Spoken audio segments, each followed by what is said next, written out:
जय श्री राम, हर हर महादेव। नमस्कार, आपका स्वागत है आपके अपने चैनल में। दोस्तों, वीडियो शुरू करने से पहले आपसे अनुरोध है कि चैनल को सब्सक्राइब कर ले और नोटिफिकेशन की घंटी को दबा ले, ताकि जब भी हम कोई जानकारी भरी वीडियो डाले तो आपको उसकी जानकारी मिल सके। दोस्तों, मर जाना, लेकिन मुख्य द्वार पर भूल कर भी ऐसे जल मत छिड़कना, जैसे कि हम वीडियो में आपको बताने जा रहे हैं। दोस्तों, मुख्य द्वार पर गलत तरीके से जल छिड़कने से घर बर्बाद हो जाता है। और दोस्तों, हो सके तो जब भी घर के मुख्य द्वार पर जल छिड़काव करें, तब गणेश जी का यह मंत्र जरूर बोले, जो कि कुछ देर बाद हम आपको वीडियो में बता देंगे। अब दोस्तों, कुछ लोग यहां पर ऐसे भी होंगे जो इस वीडियो को बीच में ही छोड़ देंगे। अगर इस वीडियो को आपको छोड़ना ही है तो अभी छोड़ देना, परंतु गणेश जी, भगवान का अपमान मत करना वीडियो को अधूरा छोड़कर। इसलिए आप घर के मुख्य द्वार पर जल कैसे छिड़कना है, इस कार्य विधि को पूरा ही देखें। आधा अधूरा देखने से समझ लेना आप भगवान का अपमान कर रही हैं। दोस्तों, बहुत समय से आप लोगों के प्रश्न आ रहे हैं कि मुख्य द्वार पर जल छिड़कने का सही समय क्या होता है और सही विधि क्या होती है। किस समय हमें जल छिड़कना चाहिए और क्या मुख्य द्वार पर जल छिड़कने के लिए स्नान करना आवश्यक है या बिना स्नान किए भी मुख्य द्वार पर जल का छिड़काव किया जा सकता है। झाड़ू लगाने से पहले या फिर झाड़ू लगाने के बाद जल छिड़कना चाहिए। और एक और प्रश्न आया है कि क्या पीरियड्स में हम अपने घर के मुख्य द्वार पर जल का छिड़काव कर सकते हैं या मुख्य द्वार पर दीपदान कर सकते हैं। और जल से ही जुड़ा हुआ एक और प्रश्न है आपका कि मंदिर में जो प्रतिदिन हम एक लोटा जल रखते हैं, उस जल का हमें क्या करना चाहिए, किस प्रकार प्रयोग करना चाहिए। क्या हम उसे खाने में प्रयोग कर सकते हैं या फिर हम किसी पौधे में डाल सकते हैं। उस जल का उपयोग किस प्रकार से होना चाहिए। और कुछ लोगों का कहना यह है कि जब हम मुख्य द्वार पर जल छिड़कते हैं तो घर के अंदर की तरफ से जल छिड़कें या घर के बाहर की तरफ से जल का छिड़काव करें। इसके बारे में कई लोग शंका में हैं। आज यह शंका भी दूर हो जाएगी और मुख्य द्वार पर जल छिड़कने से संबंधित आपका अगला प्रश्न है कि कई ऐसे लोग हैं जो कि फ्लैट में रहते हैं, कुछ ऐसे लोग हैं जो कि किराए के मकान में रहते हैं, एक ही कमरे में रहते हैं, तो उन्हें अपने घर पर मुख्य द्वार पर दीपदान किस प्रकार से करना चाहिए, जल कहां छिड़कना चाहिए। मतलब वह इस जगह को मुख्य द्वार मानकर वहां पर मुख्य द्वार से जुड़े हुए उपाय करें। तो आज की वीडियो पूरी तरह से आपके प्रश्नों पर ही आधारित है। मुख्य द्वार पर जल छिड़कने का सही समय क्या होता है और सही विधि क्या होती है। तो देखिए, अगर आप मुख्य द्वार पर जल छिड़कते हैं तो आपको ध्यान रखना है कि जल आप एक दिन पहले ही, मतलब रात को सोने से पहले, एक पात्र में कोई भी आप पात्र ले सकते हैं। जैसे कि आप एक तांबे का भी पात्र ले सकते हैं। तांबे का ना हो तो आप पीतल का ले सकते हैं, स्टील का ले सकते हैं, चांदी का ले सकते हैं। जो भी पात्र आपके पास उपलब्ध हो, एक लोटे में थोड़ा सा गंगा जल डाल दीजिए और उसके ऊपर शुद्ध जल भर दीजिए। और हाँ, गंगा जल न हो तो भी परेशान होने की आवश्यकता नहीं है। सिर्फ शुद्ध जल से भी आप पात्र को भर सकते हैं और उस जल से भरे पात्र को अपने घर की रसोई में रख दीजिए। अब जैसे कि आप अगले दिन सुबह उठकर इस जल का छिड़काव अपने घर के मुख्य द्वार पर करेंगे। अब बहुत से भक्तों के प्रश्न आए हैं कि क्या हम स्नान से पहले यह जल छिड़क सकते हैं या फिर स्नान करना आवश्यक है। देखिए, मुख्य द्वार पर जो सुबह सवेरे सबसे पहले जल छिड़का जाता है, जैसे कि जो रसोई में रखा हुआ जल होता है, ये एक तरीके से उपाय के तौर पर किया जाता है। दोस्तों, घर में किसी भी प्रकार की परेशानी हो, किसी भी प्रकार के दुख दर्द रहता हो, गरीबी हो या फिर कलह क्लेश बहुत अधिक रहता है, मतलब किसी भी प्रकार की नकारात्मक ऊर्जा से आप परेशान हैं, बहुत समय से परेशानियों में ही घिरे हुए हैं, तो ऐसे में घर की रसोई में रखा जाता है और यही जल घर के मुख्य द्वार पर सुबह उठकर छिड़का जाता है। इस जल के छिड़काव से आपके घर की कोई भी परेशानी हो, बहुत शीघ्र समाप्त हो जाती है। इस उपाय को करने से आपके घर में सुख समृद्धि भी आती है, कलह कलेश से भी मुक्ति मिलती है, बीमारियों से भी मुक्ति मिलती है। मतलब देखिए, किसी भी प्रकार की मानसिक परेशानी हो, शारीरिक परेशानी हो, आर्थिक तंगी हो या आपके घर में कोई वास्तु दोष हो, किसी भी प्रकार का ग्रह दोष हो। जैसे कि कई बार ऐसा होता है कि कई लोगों के ऊपर कई प्रकार के बुरे ग्रह दोषों का प्रभाव होता है।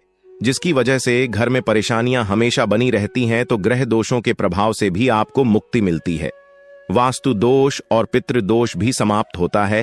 इसके साथ ही जैसे कि बहुत से लोगों के प्रश्न होते हैं कि उनके ऊपर किसी ने कुछ कर करा दिया है, उनके परिवार में किसी भी प्रकार की पहले कोई परेशानी नहीं थी, लेकिन अभी कुछ समय से परेशानियां लगातार आती ही जा रही हैं और कोई रास्ता नहीं मिल रहा है परेशानी से निकलने का। तो किसी के भी किए कराए तंत्र मंत्र का प्रभाव हो, किसी की बुरी नजर का प्रभाव हो, तो भी आपके इस उपाय से, मतलब इस एक लोटा जल से, आपकी परेशानी स्वतः ही कुछ दिनों में समाप्त हो जाती है। तो यह घर की सभी परेशानियों से मुक्ति पाने का रामबाण और सबसे सरल, सबसे आसान उपाय होता है, जो हमारे शास्त्रों में वर्णित है। तो आप अपने घर की रसोई में एक लोटा जल रखें, रात में भरकर, और प्रातःकाल जल्दी उठकर उसी जल से अपने घर के मुख्य द्वार पर छिड़काव कीजिए। अब जैसे कि बहुत से लोगों के प्रश्न आते हैं कि यह जल हमें किस समय अपने घर के मुख्य द्वार पर छिड़कना चाहिए, तो देखिए, सुबह सूर्योदय होने से पहले इस जल का छिड़काव आपके घर के मुख्य द्वार पर हो जाना चाहिए। आप चाहे इसके बाद आप शुद्ध जल से, मतलब किसी भी दूसरे जल से अपने घर के मुख्य द्वार को धोते हैं तो कोई समस्या नहीं है, लेकिन इस जल का छिड़काव घर के मुख्य द्वार पर सूर्योदय होने से पहले हो जाना चाहिए। अब दोस्तों, जैसे आपका अगला प्रश्न है कि क्या हमें स्नान करके इस जल का छिड़काव अपने घर के मुख्य द्वार पर करना चाहिए या फिर बिना स्नान किए भी कर सकते हैं। देखिए, ये जो हम जल छिड़कते हैं, मतलब यह एक उपाय होता है, तो इसे हम स्नान करने के बाद नहीं करते हैं। सुबह जल्दी उठते हैं और उठकर सबसे पहले घर की रसोई में जाएंगे, उसके बाद उस जल को लेकर आप घर के मुख्य द्वार पर जाएंगे।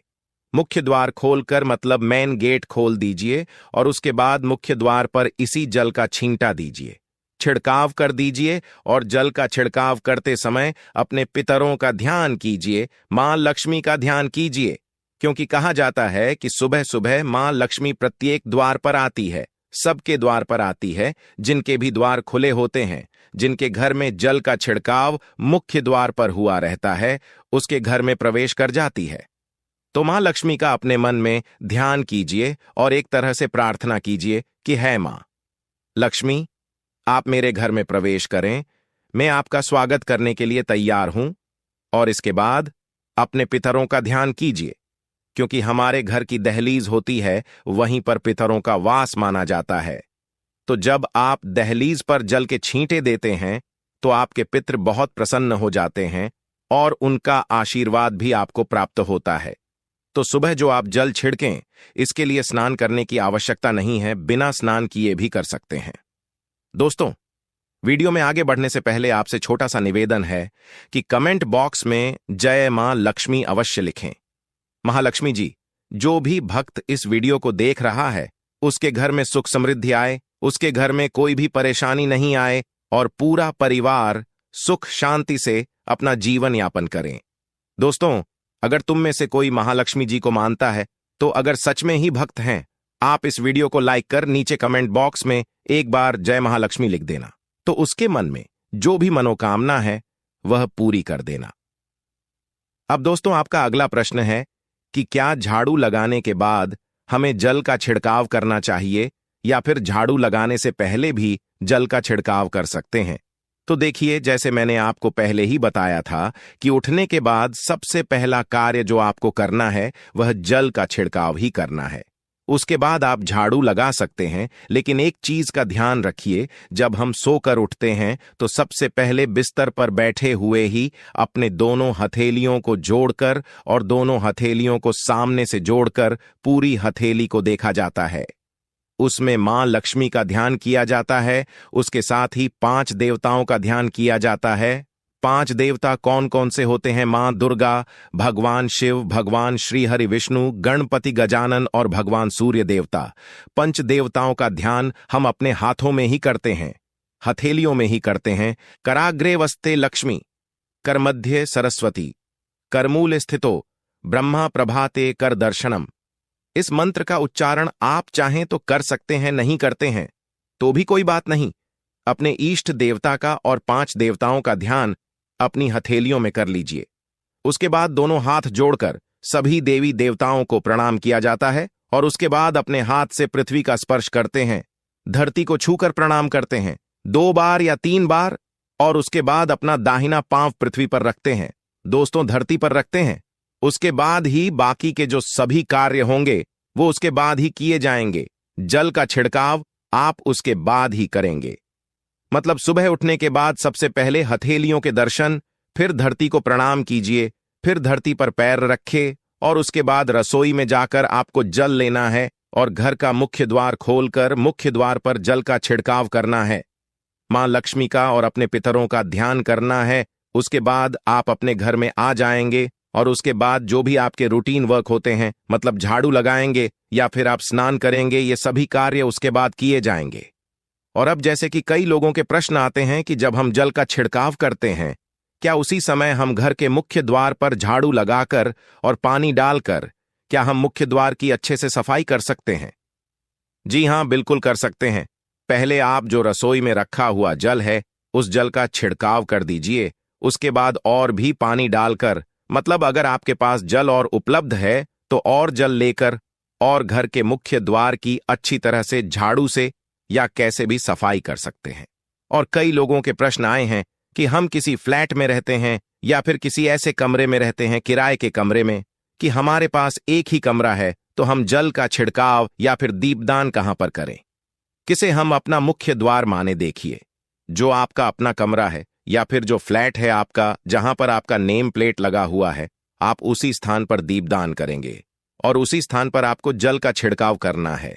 मतलब जहां पर आपका अगर एक ही कमरे का मकान है तो आपके कमरे का दरवाजा है, वहीं पर आपको थोड़ा सा जल छिड़कना है और वहीं पर आप दीपदान भी करेंगे।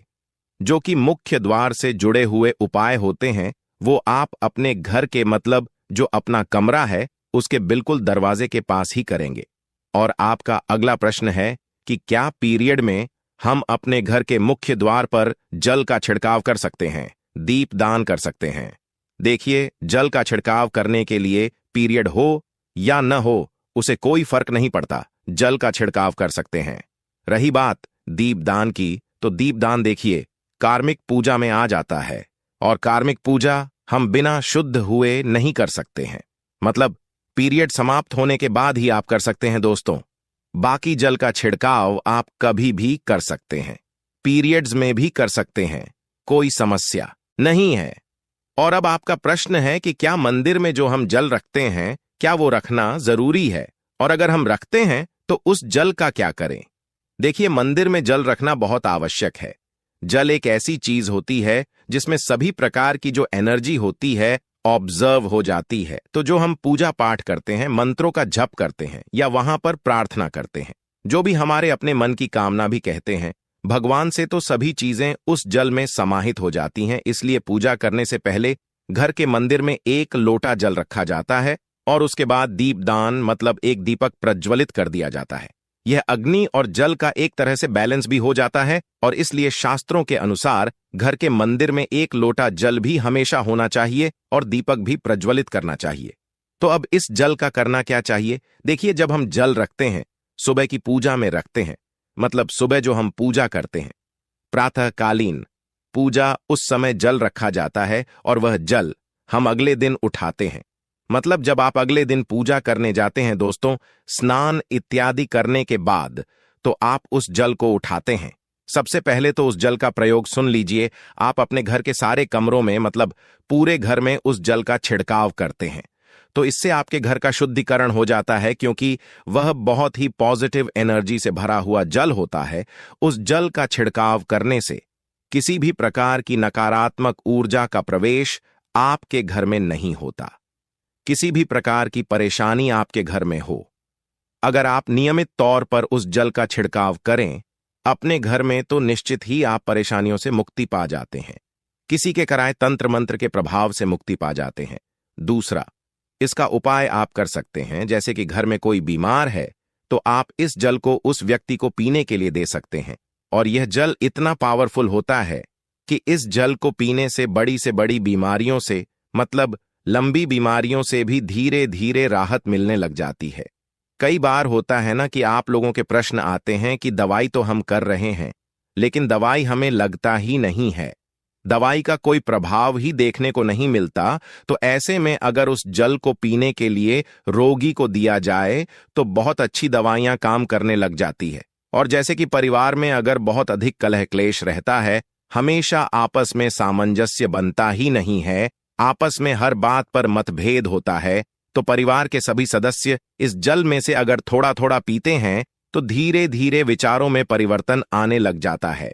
सकारात्मक विचार सभी के होने लग जाते हैं और आपस में समन्वय होने लग जाता है। घर से कलह क्लेश और मतभेद हमेशा के लिए समाप्त हो जाता है। और मंदिर में रखे हुए जल का अगला उपाय क्या है? देखिए, अगर आप कोई दुकान करते हैं, कोई व्यापारिक स्थल है आपका, तो प्रतिदिन इसी जल में से थोड़ा सा जल ले जाकर दुकान पर, व्यापारिक स्थल पर छिड़काव कीजिए।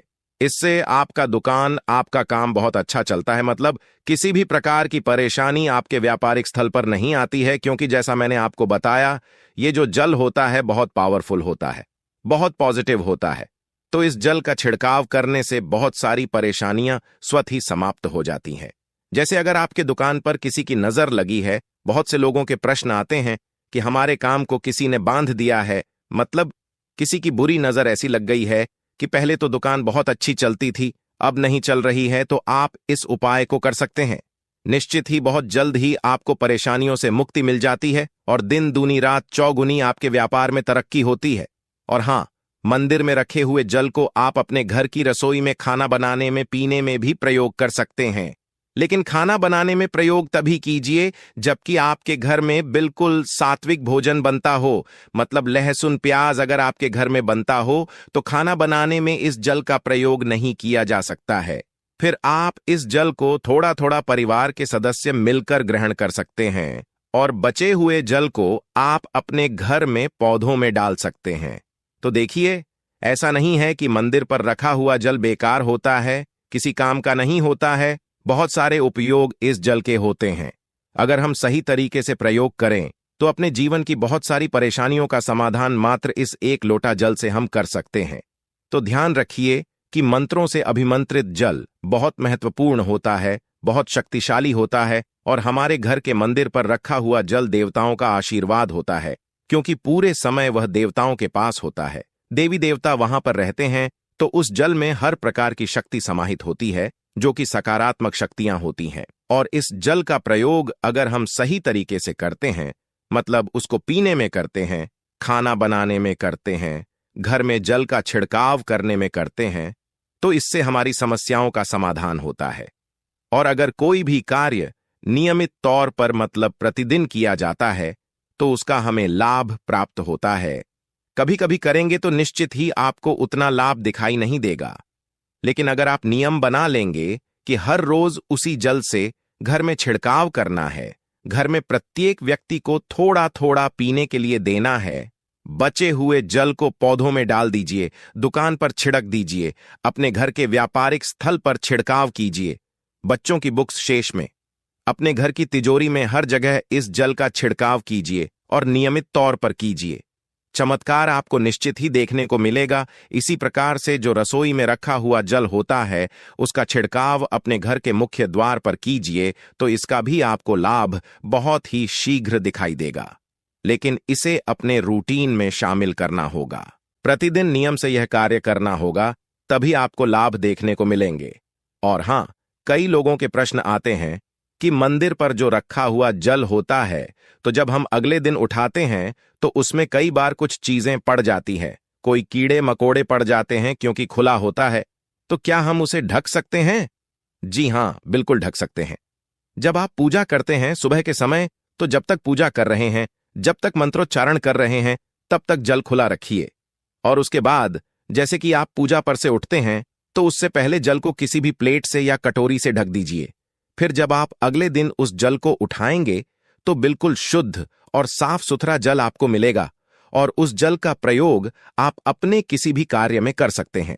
और दोस्तों, आप जब भी घर के मुख्य द्वार पर जल छिड़काव करें तो गणेश जी भगवान का यह मंत्र जरूर बोले, ओम गणपतये नमः। और जो हमने आपको वीडियो में बताया है उसे ध्यानपूर्वक अच्छी तरीके से समझकर अपने घर के मुख्य द्वार पर जल का छिड़काव करें। अगर आपको ये जानकारी पसंद आई तो वीडियो को लाइक जरूर करें साथ ही कमेंट में जय श्री राम हर हर महादेव लिखना ना भूलें। ऐसी महत्वपूर्ण जानकारी वाले वीडियो देखने के लिए चैनल को सब्सक्राइब करें। धन्यवाद।